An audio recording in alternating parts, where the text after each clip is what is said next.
Hallelujah. Yes, Abba Father, Lord. Hold us, take us, Lord. Mold us and fill us, Lord, with the Holy Spirit that you have given to us. Thank you, Father, for this wonderful day. Thank you for the safe night rest and the rest that brought healing to our bodies and souls. Thank you, Father. Thank you, for this is the day the Lord has made. We will rejoice and be glad in it. I thank you also, Father, for the souls who are here now, who rested from their works just to worship you on the Sabbath day.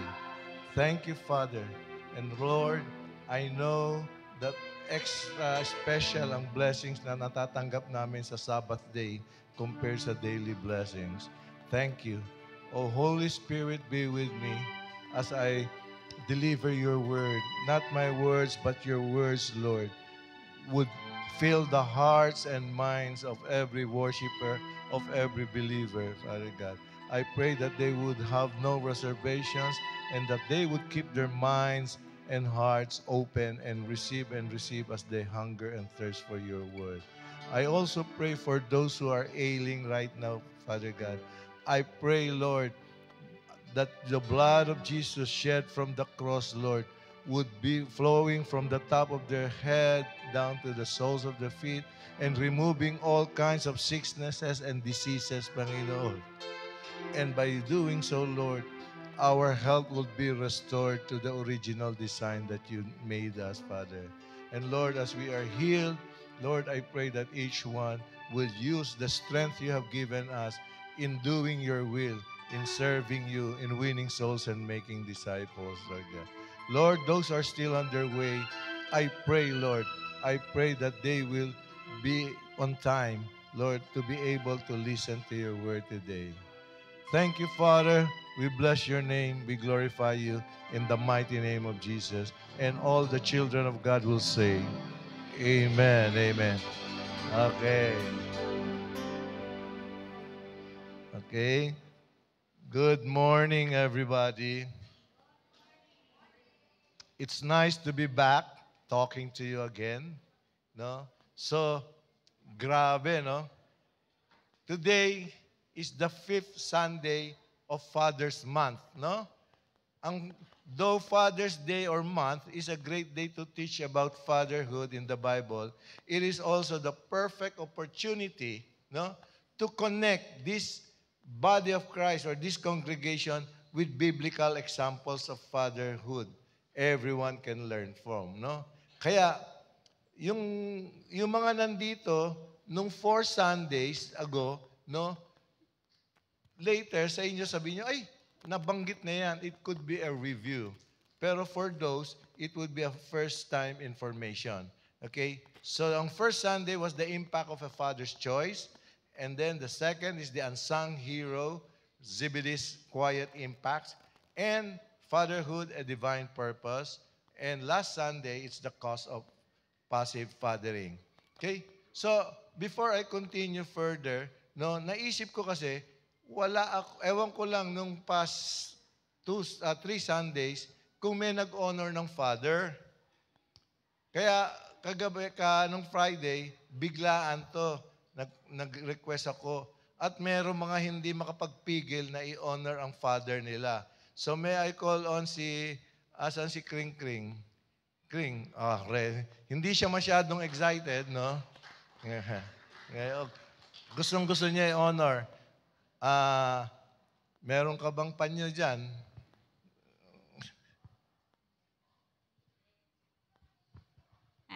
Good morning, everyone.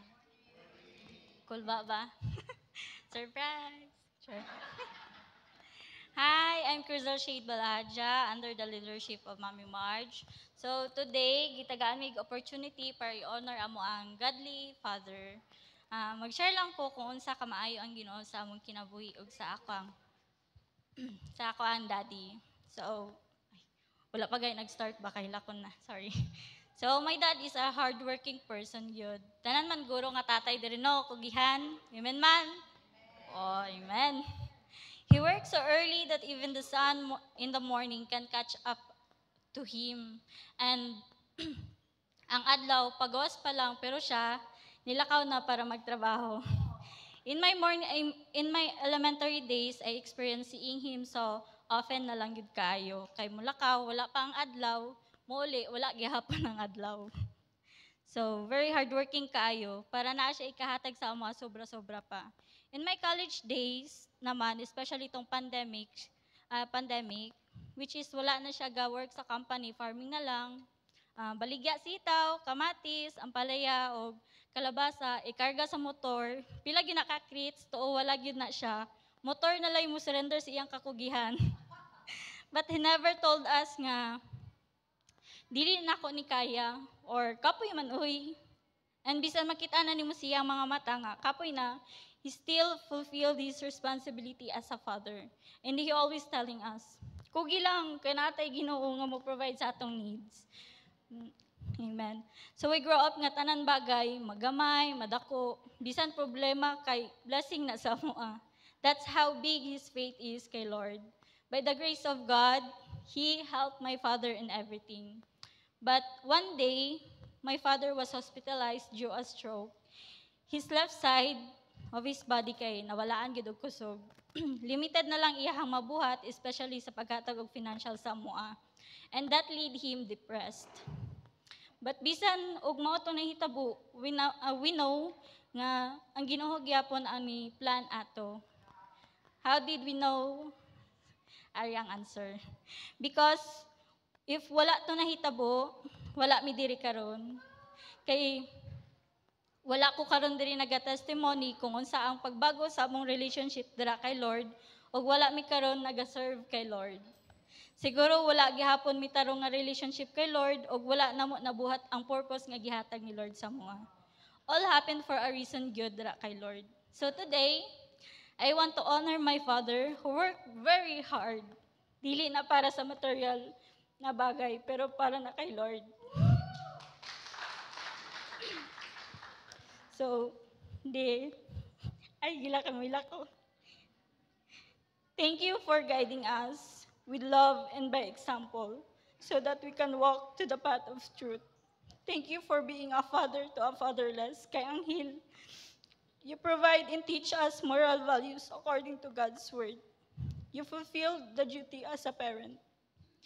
I declare in the name of Jesus that your situation right now will not limit you from serving our God, who give us everything we need. I love you. My sister Ching Ching or Kate love you. My mother love you so much. But God, our God, love you even more. So let me end this with a word in Joshua 24:15. But for me and my household, we will serve the Lord. So church, let's continue serving our God. Thank you.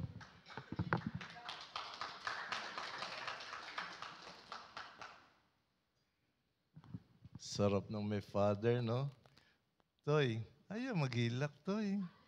Dapat nakasaya. So kita nyo, no, how we can honor our fathers. Yung isang mamaya na sa closing na yon, mamaya na. So, grabe. Saludo rin ako sa iyo, Toy. Tingnan mo. At isang family na sila nandito, no? Just like that. Palakpakan natin yung Panginoon. So, based sa testimony ni Kring Kring, etong sinasabi rito, no? A father's presence and spiritual leadership can either build a lasting legacy of blessings, a godly generation, or bring heartbreaking consequences, meaning may ungodly, rebellious children even an early destruction sa family. Kaya, the title of the Word of God today is Fatherhood, a Divine Purpose, chosen to lead a godly life. Amen ba mga fathers? Sino ba ang mga fatherless dito? Ang parents natin na una nang umalis, ang father. Okay? But remember, physically we may be fatherless, but we still have our Father in heaven. No? Who's taking good care of us. Ngayon, yung divine purpose ng fatherhood, chosen to lead a godly legacy, sabi sa Genesis 18:19, "For I have chosen," no? See, chosen. Sinabi na God, "I have chosen Abraham so that he will direct his children and his household after him to keep the way of the Lord by doing what is right and just." So, yun ang dapat na inaasikaso natin, mga ama, sa ating pamilya, sa ating mga anak. Hindi ko sinasabing na magtrabaho, pero bigyan natin ng time, quality time, and let's make it intentional. And that also goes on for the mothers. Remember, husband and wife become one. Kaya hindi pwedeng father lang. Nagkataon lang Father's Month ngayon. So remember, no? We are chosen by the Lord, and He will direct His children and His household after Him to keep the way of the Lord by doing what is right. So, point number 1, the call to biblical fatherhood is leadership. And to be precisely, dapat spiritual leadership. Okay? Hindi po simple, hindi po madali ang papel ng isang ama. No? It is a spiritual calling, gaya ng binanggit ng Sunday ni Pastor Jemar. So, being said, fatherhood has a divine purpose. And God wants us first to be an excellent father. Bakit? Because God wants us to be like Him. Siyempre, anointing din niya. Copycat tayo di ba? Tayo, lalo ng mga kabataan, sinong ginagaya niyong idol ngayon dito sa mundo? Tignan niyo mga gupit, makikilala niyo kung sino. O yung isa, Ray Valera. So, pero, ang gusto ng Diyos, siya ang i-idol natin, especially in being a father. Okay? So, fatherhood is closest to the heart of God. Kaya nga, God wants us to be just like Him. Di ba? Sabi niya, I will not leave you orphans kasi I will take good care of you. So fatherhood is a sacred calling to love, to lead, to protect, and to provide. Not only physically, not only materially, but more importantly, emotionally and spiritually, no? Kaya tayo mga amahan or fathers, no, we really play a very critical role in the lives of our children. Our family na rin, kasama na spouse, no? So, we are called to be role model as a living example of God. Remember, kahit anong dada natin ng dada, pero yung actions natin, iba ang ginagawa natin sa sinasabi natin, no? Remember that actions speak louder than words. Lalo na pag nasa bahay tayo, di ba? No? So, kailangan cautious tayo. We must walk our talk. 2 Corinthians chapter 3 verses 2 to 3, sinasabi diyan, no? We are a letter from Christ, no, written not with ink, but with the Spirit of the living God on the tablets of the human heart. So it is the work of God's Spirit. So we do not become believers by following some manual or mga books na binabasa lang natin basta-basta or by using some techniques. Our conversation is a result of God's implanting His Spirit in our hearts. So giving us new power to live for Him. Amen ba? So, hindi tayo basta-basta. Ito pa, no? As a role model, as a living example of God, Proverbs 1:8 says, "Listen, my son, to your father's instruction, and do not forsake your mother's teaching." Mga anak, huwag kayong sasamaan loob sa mga magulang ninyo. No? Yaan ang mga payo nila sa inyo, ang mga advices nila, instructions nila, no? Ay meron silang pinanghuhugutan yan. Napagdaanan na nila yan. Alam nila more or less kung anong kahinatnan. Lalo na if they are basing it on the Word of God. Because the Word of God is a good directory, is a good guide, is a good map for living our lives here on earth. No, children, you will learn values, morals, and priorities by observing how your parents act and react every day. Ha? So mga anak, no? Kausapin niyo yung parents niyo pagkatapos na give time, and parents give time then to talk to your children. Kamusta ba yung mga action ko? Kamusta ba ikaw pag pinagsasabihan kita? Okay? So, if parents exhibit a deep reverence for and dependence on God, the children will catch these attitudes. Siyempre, kung anong puno, siya ang bunga. Di ba? Kung palamura ang magulang, ang bata at a young age, nagmumura na. Pero kung nakikita niya ang magulang niya, prayerful, nagbabasa ng Bible, no, gagayahin niya. Actually, may nakita ko sa reel, bata, kabisado niya, yung sinasabi, he can tell the Bible in a short story. Nire-recite niya from Genesis to Revelation. Yung mga summary nun, mga key points, no? Ang galing nung bakit? Naturuan siya ng kanyang magulang. Fathers, are we exhibiting spiritual example in our homes? Do we teach our children how to pray? Do we teach the family the Word of God? That is for you to answer. The Lord knows our hearts and our minds, no? Wala tayong may tatago. So let your children see your reverence for God. Teach them right living by giving worship an importance place in your family life and by reading the Bible together. Worship is not only being done every Sunday dito sa Sunday service or every prayer meeting or every may gathering of the body of Christ. Hindi yun. Worship is an everyday activity. Okay? So, hindi lang ang worship people.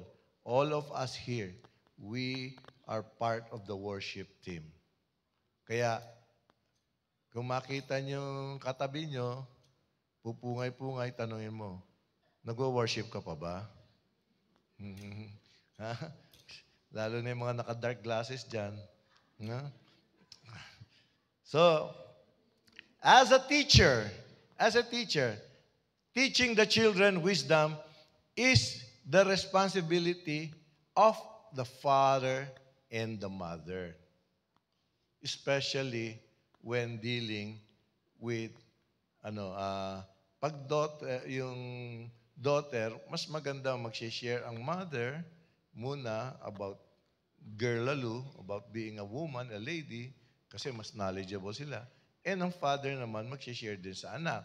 But kailangan sabay sila magpapaliwanag din, especially for the safety and security of the children. Okay? Proverbs 22:6 says, train a child in the way he should be. So train, not only tell the child, we must train them. No? Ang training, mahaba-habang panahon yan.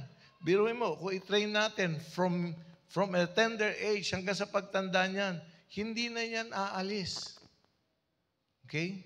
So, dun pa rin siya, hindi siya maliligaw. When parents teach a child how to make decisions, no, yung the right decision, no, they don't have to watch every step he or she takes. Wala tayong alalahanin. Kasi alam natin, naturo natin sa mga anak natin, yung how to honor the Word of God and how to live the Word of God. Kaya, saan man sila magpunta, wala tayong pangamba. No? They know, we will know that our children will remain on the right path because they have made the right choice themselves. So we must train the children to choose the right way always. Ang problema, parents, do we know what is right, the right way and the wrong way? No? I think by this time, if you're doing your daily devotions, alam na natin ang right and wrong ways. No? As a disciplinarian, it is not easy for a loving parent to discipline a child. No? It hurts, but it is necessary. Proverbs 13:24 says, "He who spares the rod hates his son, but he who loves him is careful to discipline him." So, let's not spoil the child, no? Let's not spoil the child kasi magiging sakit ng ulo natin yan pagtanda niyan. Pero hindi naman natin ipapunish. No? Discipline. Discipline is different from punishing. Without correction, children grow up with no clear understanding of right and wrong and with little direction to their lives. Kaya, huwag po tayong matakot magdisiplina. Ang katakutan natin, yung parusahan sila. I remember, may nabasa ko, ilang taon na nakaraan, yung father, tuwan-tuwa sa kotse niya, love na love niya yan, treasured na treasured niya, nililinis niya. Ang kintab, walang kagas-gas-gas-gas. Batang maliit, pumunta ron, sinulatan ng kotse niya, nag-ukit, "I love you." Nung makita niya, lalim, nagalit. Hindi niya namalayan yung hawak niya, pinagpapalo-palo niya yung bata. Wala na, disabled na yung bata. So, we should think twice bago tayo actually, it's not punish, bago tayo mag-discipline. Kasi minsan niisip natin, disiplina ito, pero hindi, punishment. Just think of how God disciplines us. No? No matter how sinful we are, no matter how stubborn we are, still there is grace na binibigay ni Jesus sa atin. Dapat ganun din po tayo sa kanila. No? Ephesians 6:4 says, "Fathers, do not provoke your children to anger by the way you treat them. Rather, bring them up with the discipline and instruction that comes from the Lord." So the purpose of parental discipline is to help the children grow, not to exasperate them or provoke them, not to anger or discouragement. Ako minsan guilty ako dito. Pag natutuwa ako masyado kay Sean, no, tinutukso ko, napoprovoke ko yung galit. Pag nagalit naman si Sean, wawa mamsi niya nagagalit sa akin. To the rescue siya sa wawa mamsi. Pero minsan nakakatuwa yung bata, no? Pero I admit, that's a wrong thing to do. That's a wrong thing to do. See? So parenting is not really easy. It takes a lot of patience to raise children in a loving, Christ-honoring manner. Lalo na to raise a husband, panganay ng wives, no? May tumango, may nag-agree. so, yan ang panganay daw ng nanay ang asawa, no? Pero sabi naman nung bana, meron din akong kambal Yung misis ko rin, tsaka yung anak ko. So, pareho naman, no? So, but frustration and anger should not be causes for discipline. Again, before you act, kung galit na galit ka, please take time to compose yourself. Okay? Provider. Fathers are not just provider. More importantly, we must also be spiritual leaders. We should get involved in the spiritual upbringing or the spiritual life of our children. We not only provide what the family needs in this world, but more importantly, provide for their spiritual needs. Fathers, kamusta ang spiritual provision ninyo sa family?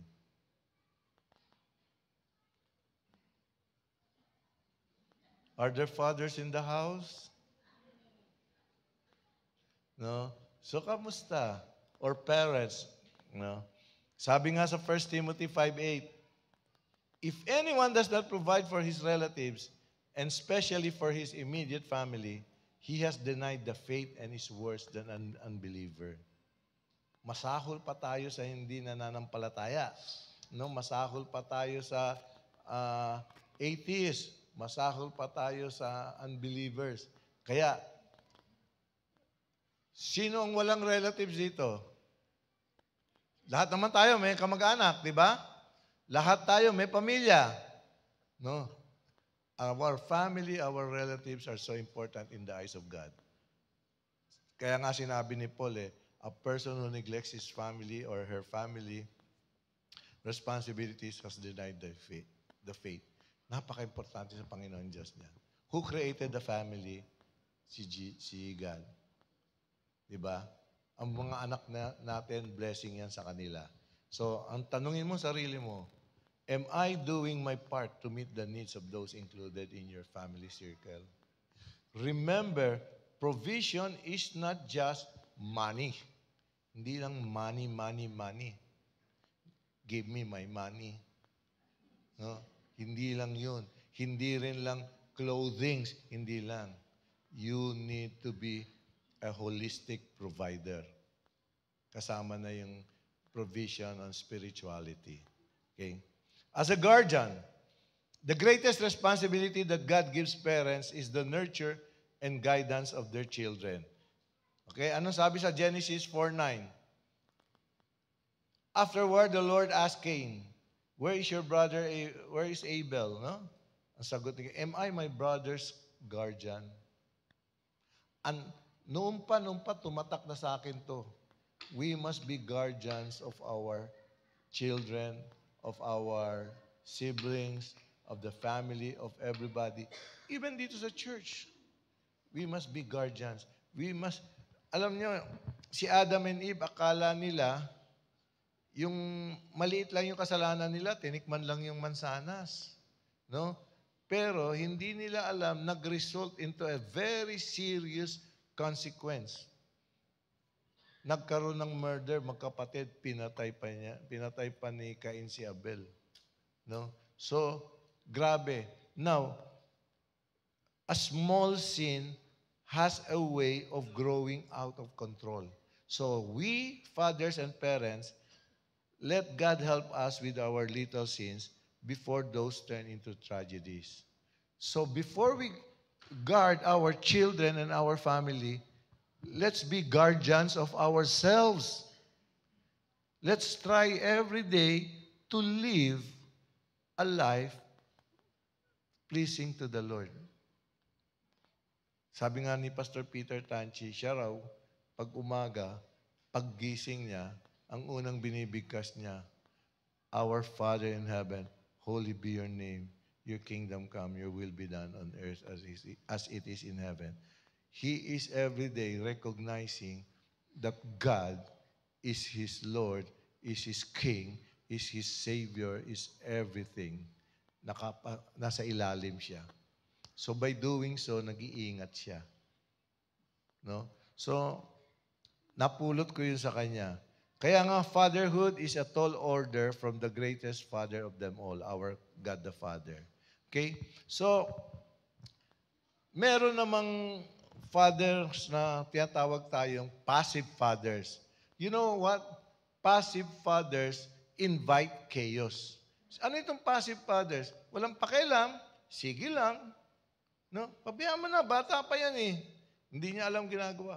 O sige na, hindi. When we see something is not good, something is not going to give, hindi beneficial sa mga anak natin, pasok na tayo, pigilan na natin. Di ba, ganyan na nangyari sa mga ibang biblical characters, gaya ni Eli. Alam niya that his sons were doing wicked things, but did not correct or discipline them. So, nawala ang priesthood sa family ni Eli, and his sons died, and the ark was even captured. See? Kay Lot, pinili niya yung Sodom and Gomorrah kasi nung una, plain na plain yung magandang para sa mga alaga nilang hayop. But hindi niya alam, he exposed his family to the culture of Sodom. No? A legacy of compromise and shame. Ano ba yung culture of Sodom?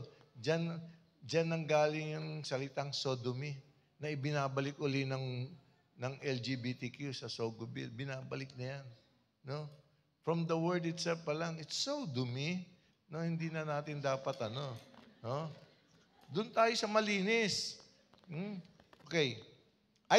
Si Isaac, together with his wife Rebecca, allowed conflict and favoritism in his house, causing division and deception in the family.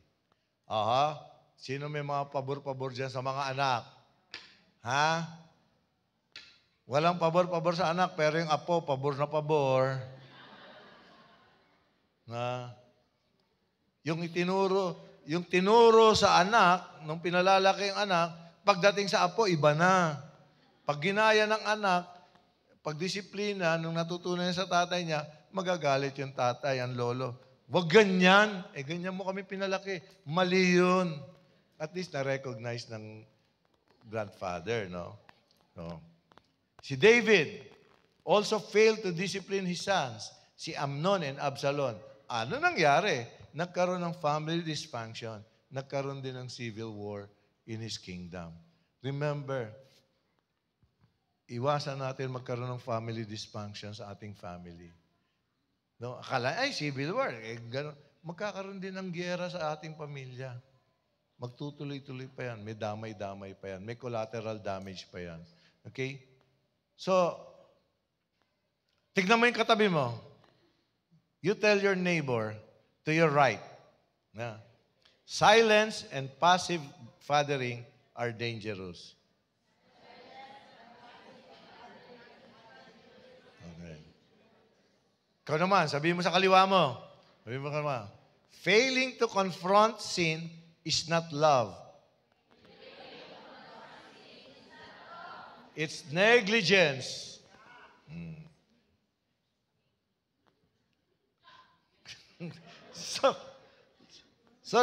Tanungin natin sarili natin, itong question na to, no? Especially the fathers, nakapost dyan, nakapost. What tough but important conversations am I avoiding as a father? Ha? Daming tama, bugbog sarado na rin ako. So, parating yung tandaan to, what tough but important conversations am I avoiding as a father? Guilty din ako dyan. Guilty rin ako. Pati yung asawa ko, guilty rin.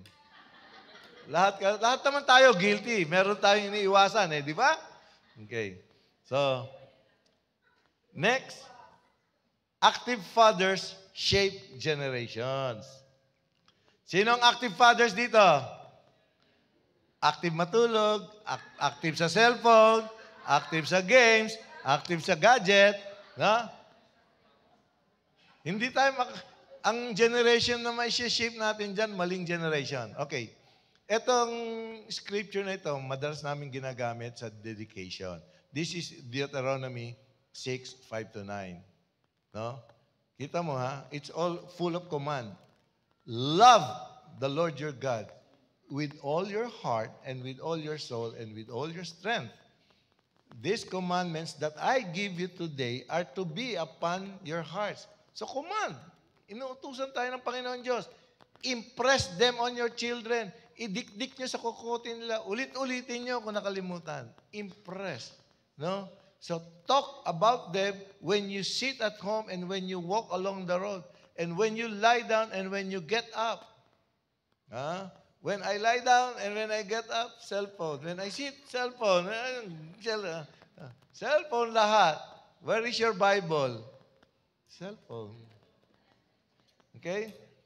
Tie them as symbols on your hands and bind them on your foreheads. Tignan niyo mga braso ninyo.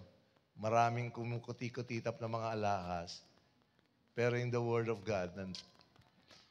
And write them on the door frames of your houses and on your gates. Alam niyo, para matandaan, alam ko nung nagre-review kami, may mga nilalagay ko sticker nung nag-aaral ako, yung mga important, para kahit saan ako bumalikwas, nakikita ko sa kwarto. Ang dali kong matandaan. Pero ito siguro, yung mga scriptures, ginagawa rin ng Sunday school ito eh. Pinapamemorize sa mga bata. Kaya nga, yung mga bata, mas magagaling sa atin sa memory verse eh. No? So, 1,000, pa-recite ako. Psalms 119.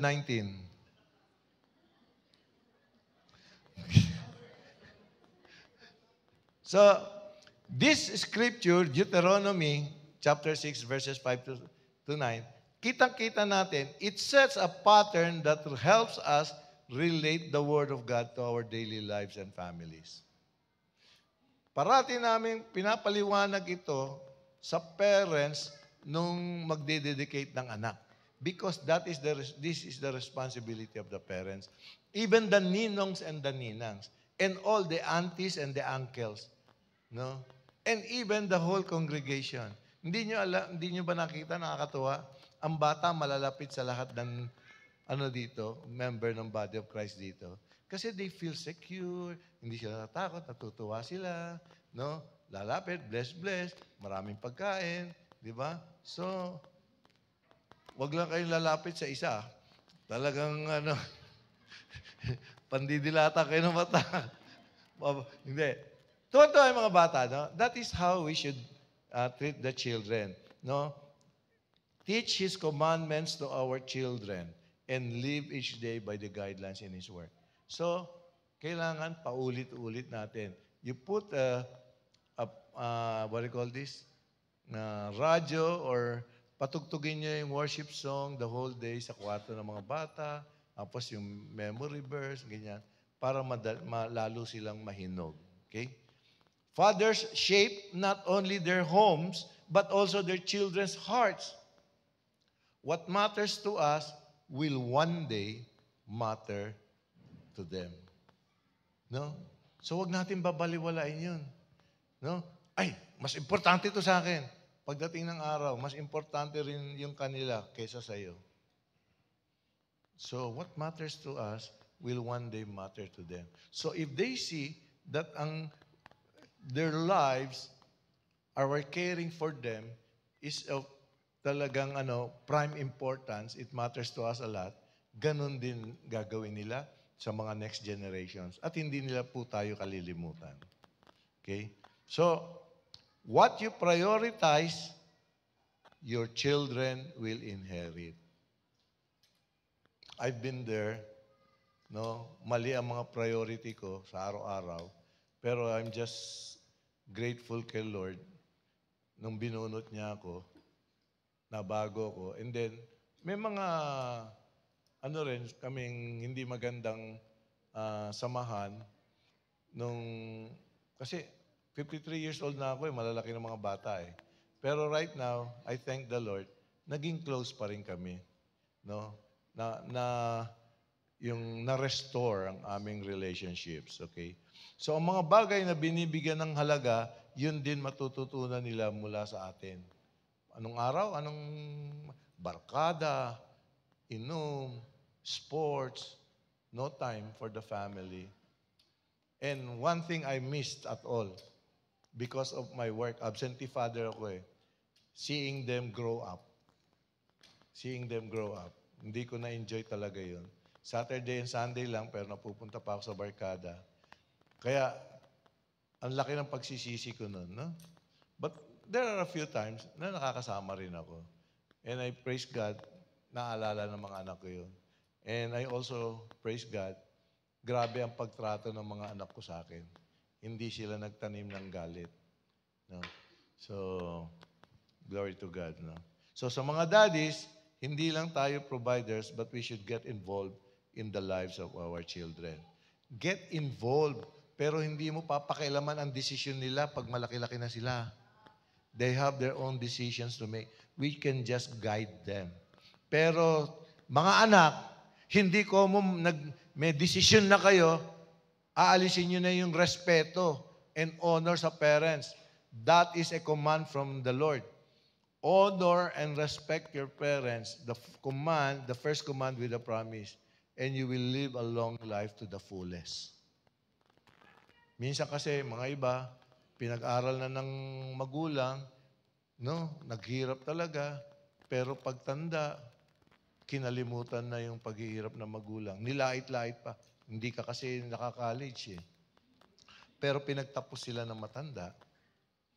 No? Yun ang nakakana. Lalo na yung may mga bukirin, may mga fields, no? Farms. Ano sila? Talaga nag-aararo sila. Tapos, paglaki na, dahil professionals na, ikinahihiya pa yung magulang. Don't do that, please. Don't do that. Because God is angry to people who don't honor and respect the parents. Okay? Right now, we never can tell kung sino mauuna. And fathers, though our God is a very forgiving and gracious Father, remember, we all have our appointed time. Kung bumabalik tayo dun sa buhay na may kasalanan at dun tayo kinuha, hindi tayo nakakumpisal, remember, sin and holiness cannot be together. But God is the final say, no? Pero ako, yun ang kinakatakutan ko. Punta muna ako rito, mga lalaki. Punta muna ako rito. Birthday ni ganun, pa-shot-shot. Kung yun na yung appointed time mo, bigla ka na lang nag-collapse. Hindi ka na nakakonfess. First of all, alam mo mali. Nag-decide ka pa pumunta ron. Yung mga nag-game of chance sa loto, o yung nagpupunta sa 5-6, imbis na kay Lord, doon nagpupunta. Kay one hand. No? Ba't nangingiti kay one hand? Nakapag-deal na ba kayo kay one hand? Kay Atome. No? So please, we have the Lord who provides for us. Okay? Now, when we raise godly children after us, it will extend to the next generation, up to the 3rd and 4th generations. No? Grabe. Kaya tayo, kung meron tayong hindi magandang nakaraan, no? At binago na tayo ni Lord, basagin na natin yung sumpa na yun. Although we will feel the consequences, experience the consequences, pero let's stay faithful to the Lord. Let's be a faithful father to our children. Nang sa ganon, hindi na nila danasin. Hindi ako nananakot, nasa Bible po yan. Look at what happened to yung mga active fathers in the Bible, like si Abraham. No? Abraham obeyed God and told his household to follow him as he follows Jesus. Yun yung key verse natin, Genesis 18:19. God told him, inutusan siya, no? So, ang nangyari, he passed his faith to Isaac and then to Jacob, keeping the way of the Lord, no? And God blessed his descendants. Isaac learned faith and obedience. And the general covenant was established until today. Kaya tayo po mga ama are to direct our children on what is right and just. Okay? We fathers are to direct our children to what is right and just. No? Hindi yung tuturuan natin bumaluktot. No? Tuturuan pa natin sa magkodigo, yung mga anak nating nag-aaral. Kung di ka nakapag-aral, gumawa ka. Minsan proud pa no? Sasabihin pa nung nanay, hindi kayo marunong Yung sa palda ko, yung sa lilip, doon ko sinusulat yung mga Ako noon, sinasabi ko, hindi ako nangungodi ko. Pinag-aralan ko magbasa ng baliktad. Sabihin ko sa harap ko, ganun mo lang papel mo. Ako nang bahala. Let me do the rest. You do your part, I'll do the rest. Tsaka memory. Ang galing ng memory ko. Sa enumeration, yung letters, pag ganyan niya, A, D, F, G, H, I, U. Next. Huwag niyong gagawin yun. Pinagsisihan ko na po yun. Binibigyan ko lang kayo ng background. So, si Job naman, he actively and regularly prayed and offered sacrifices for his children, fearing they might sin. Alam niyo, maganda ito kay Job, no? Because alam niya kung paano makasalanan ng mga anak, madaling matempt. Kaya siya gumagawa na ng regular prayer and actively praying for the children. Even offering sacrifices. Ngayon, wala na tayong sacrifice na nag-o-offer sa altar. But we can offer our time as a sacrifice. We take time out to pray. No? We take time out to bless them. We take time out to talk to them. No? So, si Job, though he faced losses, no, amidst trials, he still modeled intercessory parenting. Biro mo, tayo, kung nalugi na sa negosyo, lumalapit pa, tay, mag-enrollment, magbabayad na. Tumigil ka nga dyan, nalugi na nga yung tindahan natin eh. Pero si Job, nawala na lahat. Nawala yung mga possessions niya, mga anak niya namatay, ganyan. Pero yung asawa, iniwan, ano? Iniwan yung asawa, no? Buhay. Siguro sabi ni Lord, sasakit din ang ulo ko to. Iwan ko muna kay Job. No? So, naiwan, no? So, miskin nakakaranas siya ng problema, he still modeled intercessory parenting. And finally, what happened? God restored him and blessed him in his later life. Alam niyo, nakita ko yung sarili rito. Sarili ko diyan. Kahit anong mga pinagdaanan kong problema nung araw, God is restoring everything to me and blessing me. No? Nawalan ako ng asawa, namatay, binigyan uli ako ng isang asawa. Wala ako sa Panginoon, dinala ako sa Panginoon. Diba? So blessing yan. Wala akong yaman masyado. Actually, Lord, sabi ko, Lord, all I ask of you right now, at this very moment, is to give me a godly wisdom for a father and to bring back my family to your folds. That as for me and my house, we will serve the Lord. Yan ang pinaka-prayer ko. Aside from healing sa mga anak ko. Palakpakan po natin ang Panginoon Diyos. Wala na akong ibang hihilingin eh. Binigay na sa akin pinakamagandang bulaklak sa balat ng lupa. Ano pa? Sobrang magmahal. Napakatahimik na kasama. Love you. Okay. Tama. Sabihan mo sa katabi mo, keep the faith amidst trial. Because God can restore what is stolen by the enemy. Panghawakan niya yan, no? So what will my children say about my leadership when I am gone? How will they remember me? Parati ka, when I'm gone, what will my children say about my leadership? Tama ba yung tono nun? So, how will they remember me? Actually, mga tanong din ko sinasabi pag nag-funeral service kami, kung ako kaya nakaupo dyan, malulungkot ang tao, iiyakan nila ako, o mag-enjoy pa sila, ay buti nga, namatay na yan. So we think of the legacy we'll be leaving behind. No? Paboritong-paborito ko to. Psalms 90:12. Teach us to number our days. Lalo na tayo nasa pre-departure area. Ay, mga bata, huwag kayong magtatatawa. Punta ka sa airport, pre-departure area. Iba-ibang edad ang nandun. Mas may nauunang bata. Di ba? Nauunang mag-board. So you never can tell our lives hanggang kailan. No? So, ang second point is the Father's presence. Ayan. The Father's presence. So, si Joseph obeyed God and he protected Mary and Jesus.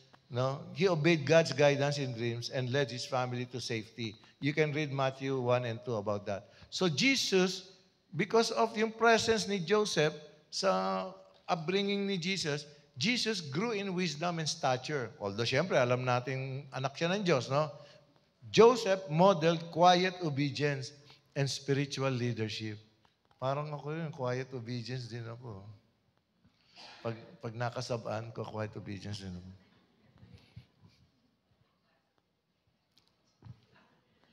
So, si Joseph modeled quiet obedience and spiritual leadership. Hindi siya nag-complain. Sunod lang siya ng sunod.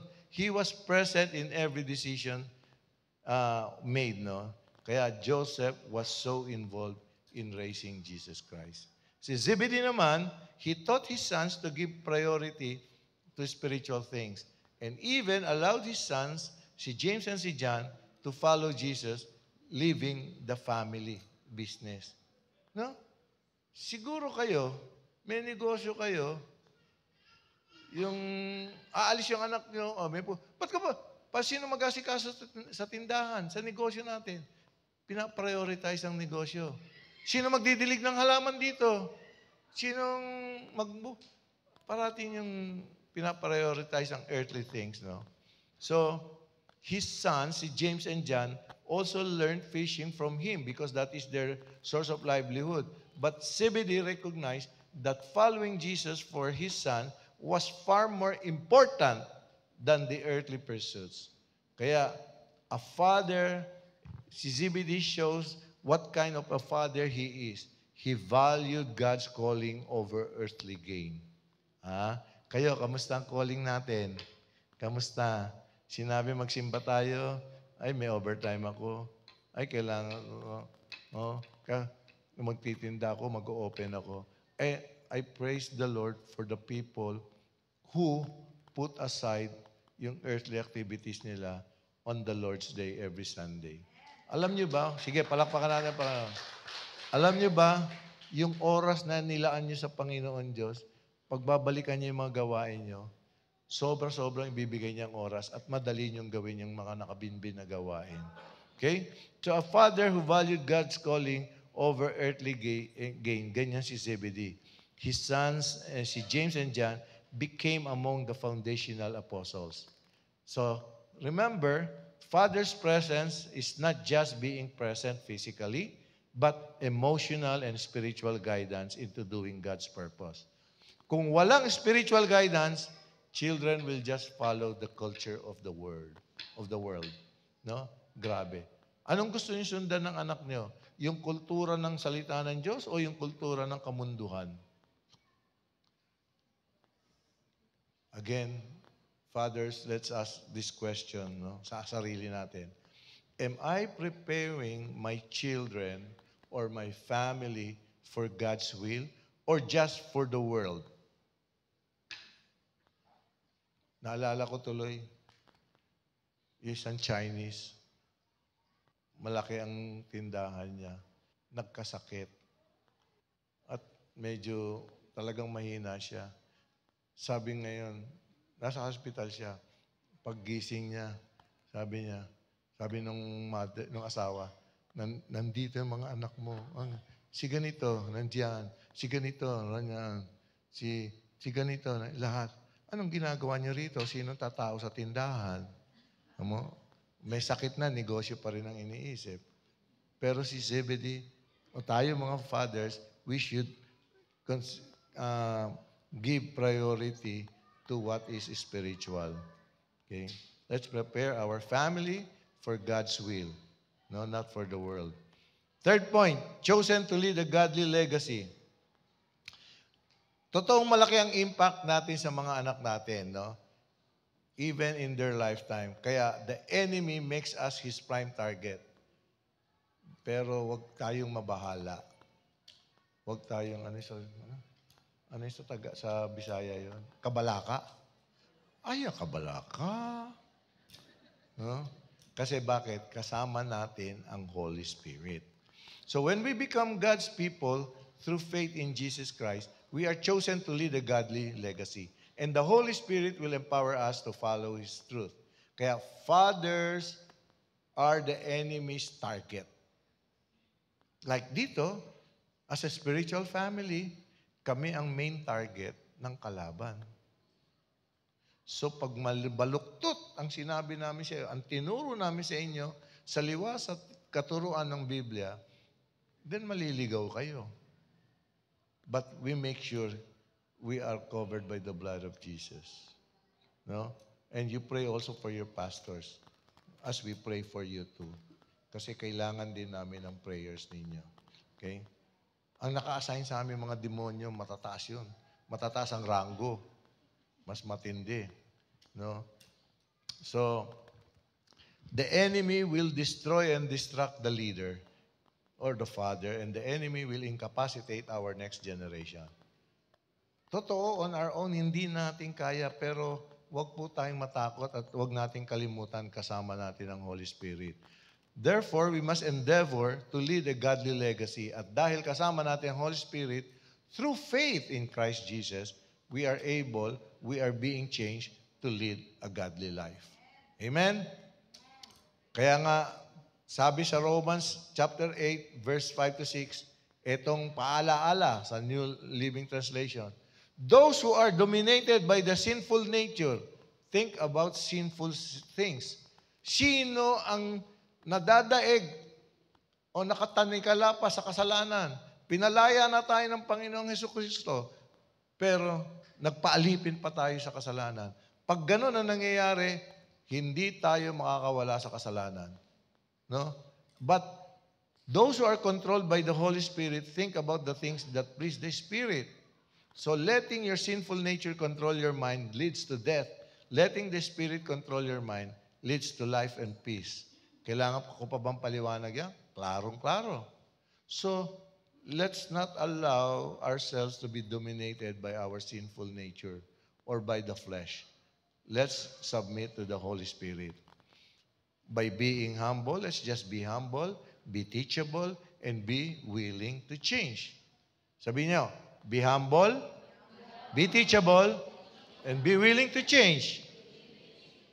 Okay. Proverbs 27 says, the righteous man walks in his integrity. His children are blessed after him. Yan ang magandang blessing natin. That will be the fruit of our righteousness. No? We, aside from walking in integrity, we can walk with integrity, our children are blessed. Hindi mapapahamak po ang ating mga anak. Okay? The greatest gift a father or a parent can give to a child is to be a righteous child, upright person who walks in his or their integrity. That way will create a home and atmosphere that will be a blessing to the children and to others too. Diba? Banal na banal ka rito. Santong kabayo. Pagdating mo sa bahay natin, sa bahay naman, ay grabe. Nagkaroon ka na, nag-turn ka na into beast mode. Lalo na kung gutom na gutom ka, wala pang pagkain. No? So, wag yung ganon. Our choices, remember, our choices write the family legacy. Every day we are writing our children's future by the choices we make. No? Let's be very careful with our choices. Let's walk in integrity and honesty before the Lord, and nothing is impossible with God. So you see, we may not have a godly father, but we can be one. God redeems broken legacies. Ako, for one, I didn't have a godly father. Kasi hindi sila nagbabasa ng Bible. Hindi sila, pero spiritual sila. Yung father ko, spiritual. No? Spirit of beer, spirit of Johnny Walker, yun ang spirituality niya. Pero wala yung Holy Spirit sa kanila. Even mga relatives ko, I only learned to read the Bible when I was 53 years old. Mantakin nyo, I studied in a Catholic school. Iba yung tinuturo. Ini-insist nila catechismo.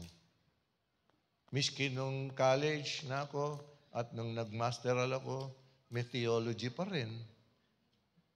Pero hindi kami in-encourage magbasa ng Bible, hindi pa niliwanag yung Word of God. That's why I tell you, we are so blessed in this body of Christ. The Word of God is being explained to us. So let us choose to be a legacy builder and start with prayer, our presence, love, and discipline, the spiritual provision and guidance. Always ask ourselves, what kind of spiritual inheritance am I leaving?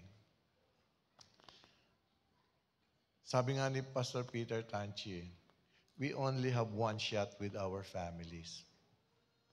And children, they grow up too fast. Time flies too fast. Before we know it, malayo na sila sa atin. No? So it's never too late in investing time with our families. Start now. Ako nangyari sa akin yan. But thank God, I was able to redeem time. Matagal ko rin binuno yan, matagal ko rin binraso. But, nandito na sila. So, it's a favor from the Lord. Okay? Remember, the principle of intentionality, no? Good results seldom happen by chance. Those are byproducts of intentionality. So, we must be intentional. No? Meaning, we need to plan, we need to be purposeful, we need to be deliberate. So, alam niyo ba, most of us parents, if not all, are not intentional. Tama ba? Isa na po ako ron. No? Pero binago na ako, Lord, I want to be intentional. Pero hindi pa rin ako ganun intentional. Minsan kasi nagkakaroon ako ng lapses. So we don't live life purposefully, and it is haphazardly, accidentally, incidentally, and randomly. So we can't and must not do that. Bakit? Life is too short to waste. Life is so precious, so let's be intentional in whatever we do for the children, for the family. So I challenge you today, no? Make a choice today and ask yourself, ask ourselves, am I building a godly legacy or a worldly legacy? Again, no. Choosing to live a godly legacy is be a spiritual father or leader to your family. As a role model, exemplify to your children how to be Christ-like. You are a letter from Christ, inked by the Holy Spirit, not in tablets of stones, but in the tablets of our hearts. As a teacher, we teach and train our children the Word of God. As a disciplinarian, discipline our children to obey not only our authority, but most importantly, to obey the Word of God. As a provider, provide for our children, hindi lang yung material needs nila o earthly needs, but more importantly, about spiritual growth. And as a guardian, guard our children against worldly influences.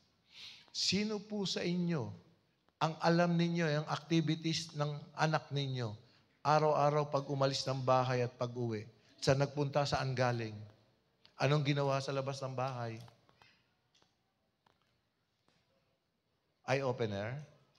Siguro, it's never too late. You could start later. Establish a relationship. No? So, to raise up a godly generation, we are to lead a godly legacy. Amen ba? Bless ba kayo? Okay. Meron ba tayong mga first-timers in the house? Kaway-kaway lang ang first-timers. Dito sa banda rito, meron? Meron? Ayan, tindog. Tindog lang, ga. Ayan, praise God. Tindog. Palakpakan nyo. Dito, dito. Dito. Wala? Dito. Meron? Doon, meron? Huwag kayo mahiya. Kung may kasama kayong first-timer, sabihin nyo, samahan nyo pagtinda. Pagtindog. Pagtinda. Samahan nyo pagtayo. Okay, sige. Ga. Tayo ka, tayo. Sige lang. Sino nag-invite sa'yo? Samahan mo siya tumayo. Samahan mo. Yan. Dalawa kayong first-timer? Oh. Marsh, nandiyan ka sa tabi. Samahan mo na pagtayo. Tapos ikaw na mag-consolidate sa kanila. Okay. So, sige lang. Huwag ka. Tatanungin ko lang kayo. Gusto niyo bang tanggapin si Jesus Christ sa buhay ninyo? Okay. Wag. Ako naman bata. Ganito lang po kasimple yan. Pangungunahan ko kayo ng simpleng dasal. Uulitin niyo yung sasabihin ko. Make it your own prayer. No? Damdamin ninyo, namnamin nyo, gawin yung personal. And then, it will work wonders sa buhay ninyo. Okay, are you ready? And the rest, who wants to rededicate their lives to the Lord, you can also join us. Sige, ready na? O most gracious and loving Father, I humble myself in your presence.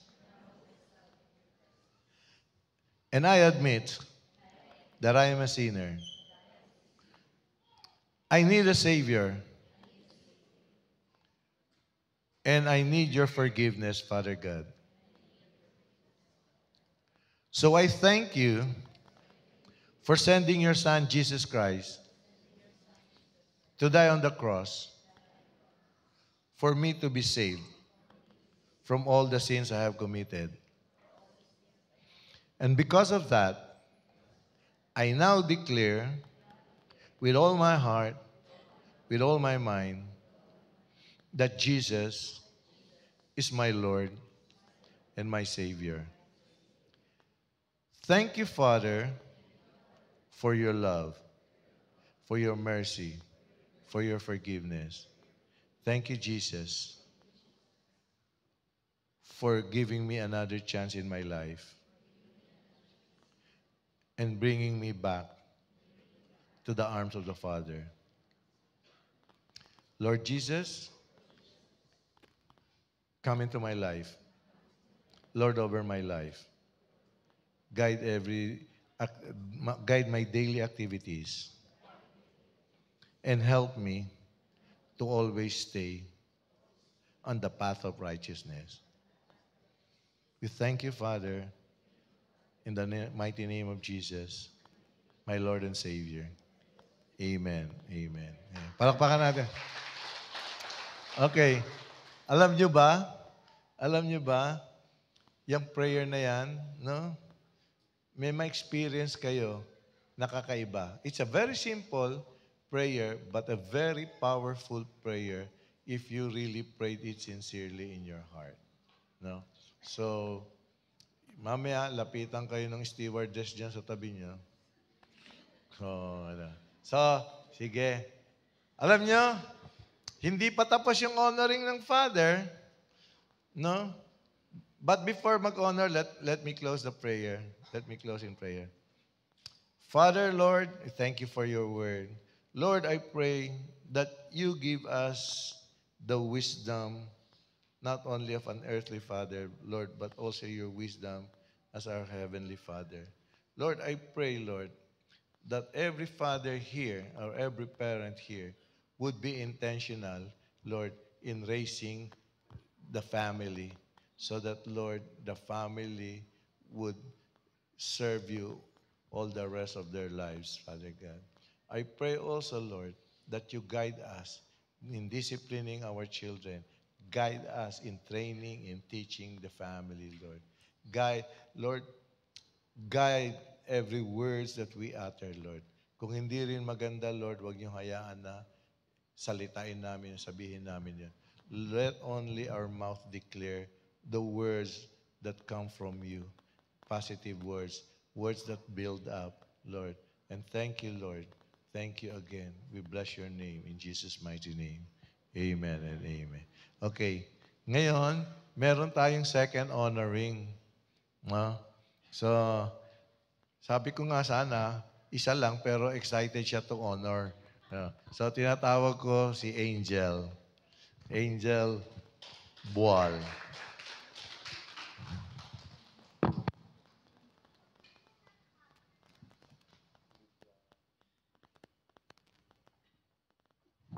Sabi na ko, dili madayon kaya wala na ako nakita kong papaganiya. But ana siya dito.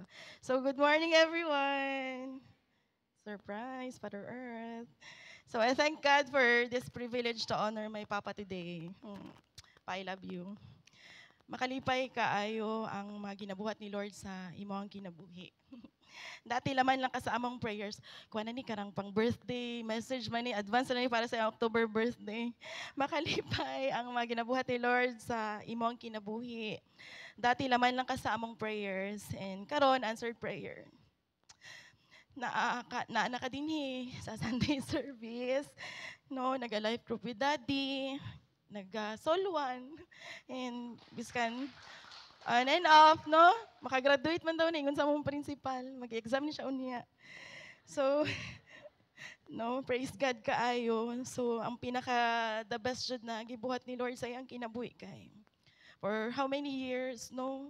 Itagaan siya work ni Lord after encounter. Karang work jud nga na makasweldo gid siya. Nakalibre po siya sa amo, pero mintingig Jollibee. No, thank you pa. Thank you for being there since day one. Thank you for your love and sa tanang sacrifices na imong gibuhat sa amo. Kanamo. Naging inatay siya pila ka tuig tong nag-work ako mama abroad. I was 8 years old that time. No, daghang kaagi, mala roller coaster ride kaayo ang among kinabuhi. But I thank God for how He orchestrated our story. We had many conflicts in the past, but everything changed when we came to know Jesus. He rewrote our story with grace, healing, and love. Pa, thank you for being present sa amo ang mga kinabuhi, sa amo ang magson sa kay mama. Thank you for trying, bis ka naglisod ka, gihatag nimo imong best in your own way. Thank you for loving us sa abot sa imong makaya. You're not perfect, but to me, you are priceless and irreplaceable. I love you.